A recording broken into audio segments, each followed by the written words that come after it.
There's so much beauty in sitting still with God and really setting time aside, intentional time aside to really just be in His presence and soak in His presence. I never feel more present, I never feel more refreshed than when I spend quality time with God. It's the one thing that keeps me so present and grounded in this life.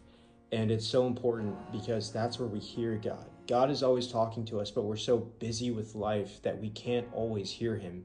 And so, if you feel like you can't hear God's voice today, if you feel like you've been struggling with seeing Him work in your life, I really challenge you to look at your life to see how much time you really are setting aside to just be with God, to be present with Him.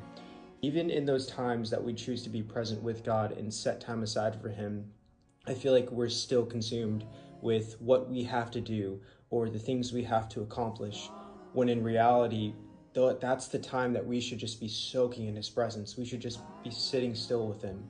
And there's so much beauty in it. And if you really think about it, how beautiful is it that our Father, our Creator God, wants us to spend quality time with Him?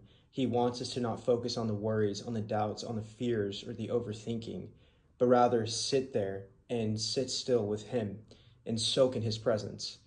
That's so beautiful, and it's such an honor. I really challenge you to just sit still with God, because what an honor it is to be able to go to God, be present with Him, and feel refreshed. God bless.